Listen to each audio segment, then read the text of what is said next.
Hello, and welcome to another Health Essentials podcast. I'm John Horton, your host. If there's one word that kids learn early, it's mine. They use the word forcefully to claim possession of toys, snacks, books, games, and anything else clutched in their itty-bitty hands. That's why convincing a toddler or young child to share isn't always easy. But as we all know, sharing is a social skill that kids need as they start having playdates or going to school. Pediatric psychologist Kate Eshleman is with us today to offer tips that may help your tiny tot take that developmental step. Dr. Eshleman is one of the many experts at Cleveland Clinic who pop into our weekly podcast to chat about issues that matter to your family. So with that, let's get started on teaching kids to share before someone's feelings get hurt.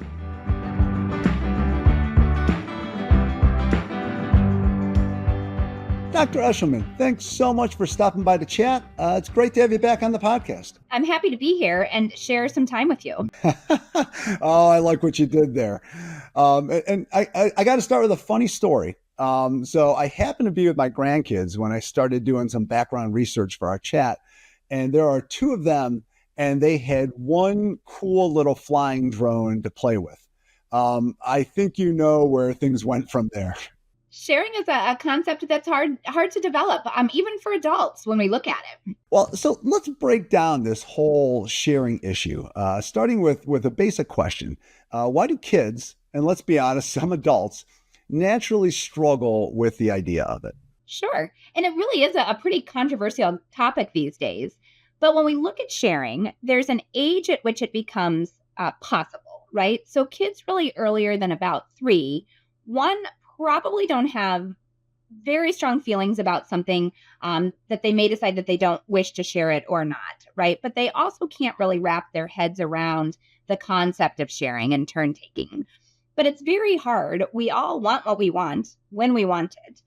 And so our ability to kind of let that go at times can be very difficult. And as you said, not just for children, but for adults as well. Well, and it seems like this is just a basic learning developmental step that kids need to go through to grasp a whole bunch of different concepts on ownership, boundaries, independence, just all of that, right? Absolutely. And these are really important concepts that are important to develop in childhood that last throughout adulthood. And so part of it is kind of, I think, rooted in kindness. And as parents, we all want our kids to be kind. And there's ways to be kind that may or may not include sharing. And there's ways to develop those skills that you described that may or may not include sharing. In your view, how important is learning to share for children? I think it's really important to encourage sharing and to help kids understand why it's important. But there's a lot of back and forth about how important is it to let someone else play with your favorite toy, or how important is it to make sure that we all get equal time on the swing. And I actually am not sure that there's a very specific or steadfast answer about that. I think it's, again, looking at those skills. How do we approach those interactions? How do we demonstrate kind of kind assertiveness and boundaries? And so part of that is with sharing, but it's not a very clear-cut answer. Well, and that's what makes this whole concept of sharing is so interesting, because there are so many nuances to it. I mean, like you said, there's a favorite toy or something that's really special or breakable, especially when they're little. Those are things that you might want to have some boundaries on with sharing. Absolutely. If there is something that's very important, and you know that there's going to be other kids around, maybe we put that away. So maybe it's not important to share every single thing that we have, but to kind of, again, help kids understand that if you have someone over, or if you're having a play date or going to someone else's home, that those things don't just belong to one person. Or that if you go there and you can't play with those things, it's not going to be very fun. So we help develop that, again, perspective taking and some of that empathy to help the kids understand how it would feel in that situation. Now, it does seem like parents play a very central role in how kids learn this skill. So as a parent or caregiver, what can we do to help kids embrace the idea of sharing? Sure.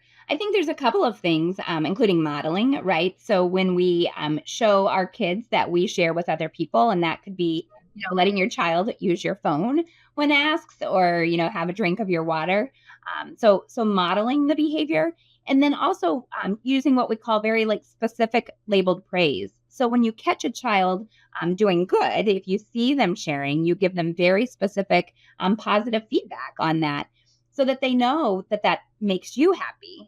And then I think you also can promote that perspective taking where you point out how happy, little Molly seemed when you let her play with your ball. And so helping understand that perspective as well. What about forcing kids to share? Because that's something I think parents struggle with, like where the line is there.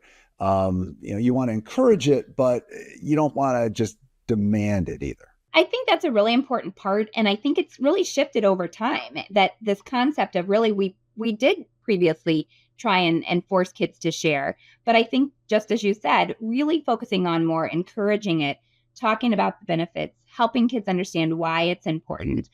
But I don't think we go so far as to really take things away from kids and give them to someone else. That creates a lot of distress and really does the opposite of helping them feel good about sharing. It makes them feel like sharing is bad. It makes me feel bad. I don't like it. And that's not a feeling or a system we want to really reinforce. I take it this is one of those concepts that you can have a conversation with your kid about and really talk about why you share and empathy and just how you can make somebody else that you're a friend with feel a little better. Absolutely. And we want to talk with the kids about those things. It's also important to keep in mind their developmental age. And so young kids aren't necessarily going to understand that, or at least not in those words. So we do want to start those conversations and help them understand that and try not to feel frustrated when they don't automatically change their behavior to what we want them to do. Now, you had mentioned age 3 earlier. Is there a certain age where kids, typically start to gain a better understanding of sharing? I think that, again, beyond the age of 3, it starts to get easier, but not always easy, right? I think kids themselves start to internalize or understand the benefits of doing so. Again, if we look at like having a play date over, spending time with cousins, you want your friends to be there and to engage in activities with you. And you realize it's not very fun when you won't let them play with your things.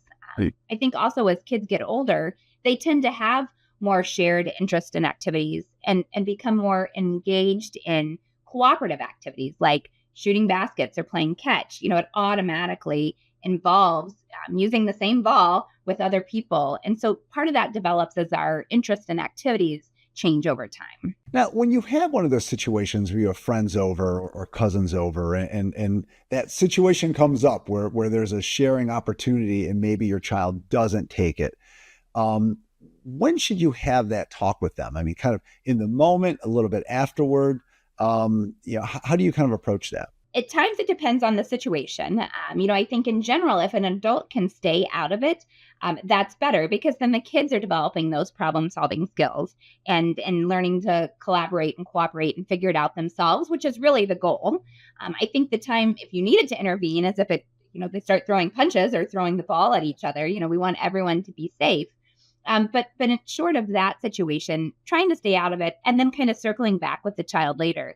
I heard you guys kind of arguing up there. What was going on? How could we do that differently? I'm kind of talking through it after the fact. Oh, you're bringing up some memories. I had more than a few refereeing moments while my kids were growing up. And again, it's, I think as parents, we want our kids to be kind and happy and healthy.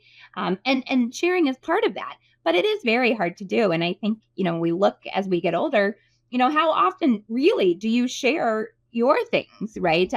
You may let somebody borrow your phone, but not for the most part, right? You're not handing out your supplies at work. You're not sharing your customers or your clients in sales.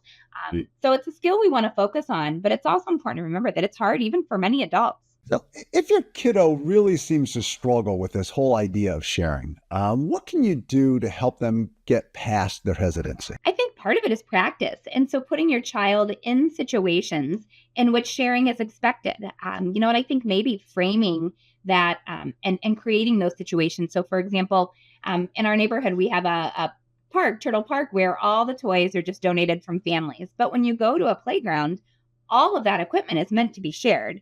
None of it is, mine or yours. And so putting them in opportunities where sharing and turn taking is expected. Maybe for a family event when the cousins are going to be around, you get activities, sidewalk chalk or a hula hoop that, again, is meant to be shared. And then we practice that and doing so in a positive atmosphere. Yeah, and that's a nice thing. You said the sidewalk chalk. Everybody can kind of maybe have a stick of chalk, and you can switch colors around here Exactly. and there, and Yeah. it just kind of everybody's happy, ideally. Well, that's the goal. Yeah, that's the goal. Now, refusing to share, I know a lot of people view that as like a selfish action. Is that too simplistic of an explanation when it comes to children? It is too simplistic. Again, I think because the assumption or the opposite of that is that everyone shares all the time, and if you don't, you're selfish and bad. And again, that's not true. And we have a whole range of kids that have a whole range of temperaments. And so certainly you're going to have a child who is willing to give up their activity to the next person, and that's wonderful. And it doesn't mean that the child who is not like that is selfish. It just means that they're having a harder time kind of, one, giving up the activity that they're enjoying and understanding that perspective and having that empathy or sympathy for the kids on the other side on the ball. But it doesn't mean that they're selfish. Well, and we had mentioned those nuances too. And I think this is where that comes in. As kids get older, the idea of sharing becomes a little more complex. So, it sounds like it's an ever evolving thing, and there's just continually lessons to be learned. That's absolutely right. And I think, when we look at nuances, like you may have a child who's willing to share with a friend, but not their younger sibling, right? And so, or, they'll share with their friend, but not their friend's sibling. So there are complexities to the situation that we definitely want to consider and keep in mind. And I mean, do you want to reinforce to kids that there are times when it's okay not to share? Absolutely. I think, again, our goal is to help a child develop good, broad social skills. And so there are times when, politely communicating with a child is an effective social skill, setting some boundaries, being assertive in their boundaries and their expectations. That's also a good social skill. So we want to, again, develop that kind child. But those strategies can be both kind to the other child and to our own child themselves. Well, and when we started, you said that there was a little bit of a debate about how you do sharing and how important it is in that. Is that where this kind of comes in? It absolutely is. I think you're going to find people who say, yes, you really should encourage your child to share. And then I think you're going to find people who say it's perfectly acceptable not to. And when I say people, I think, those people are experts. If you look at the literature, you're going to see both sides of the coin. And so I think a lot of it is looking at what's important in your family, the temperament of your child, and how, again, what is the goal to develop this kind child? And what does that look like in your child and in your family? Yeah, and I think that's something people struggle with so much because you like these sort of things to be black and white. Like, yes, it's good, no, it's bad. But there's a lot of gray in this. And it sounds like that's where some of the controversy comes in, as to when you really encourage the sharing and kind of say, hey, this is when you need to do it. Absolutely. And I think, to your point, I mean, parenting is hard. And, there are many books out there, but they're all going to say something different, right? So even if sharing is included in these parenting manuals, you're going to get different information from different experts. And that makes it hard to navigate. Well, Dr. Eshleman, you've given us some great tips today as far as teaching kids how to share. And to be honest, I may have to invite you over the next time my grandkids are around. But before we part ways, though, is there anything else you'd like to add on the topic of sharing in kids? Yeah, again, I think just to emphasize that it is an important skill, but it's one of many. And so our goal is to develop these kids that are strong and healthy and happy. And sharing is probably going to be a part of that along the way. It's also really important to remember that if your child is not sharing as a toddler, it doesn't mean that they're not going to go on to be a happy, healthy, successful adult. And I love the one thing you kept saying repeatedly throughout this was just to teach your child to be kind. I think it's a good lesson for all of us. It definitely is. And I think we can all agree the world would be a better place. So thank you very much for coming in today, and always appreciate your time. Happy to be here. Thanks for having me. Despite what it may feel like at times, sharing is a skill that children will learn as they grow up, and it's a trait they'll carry throughout life. Be patient as they take that developmental step, and do your best to lead by example. If you liked what you heard today, please hit the subscribe button and leave a comment to share your thoughts. Till next time, be well.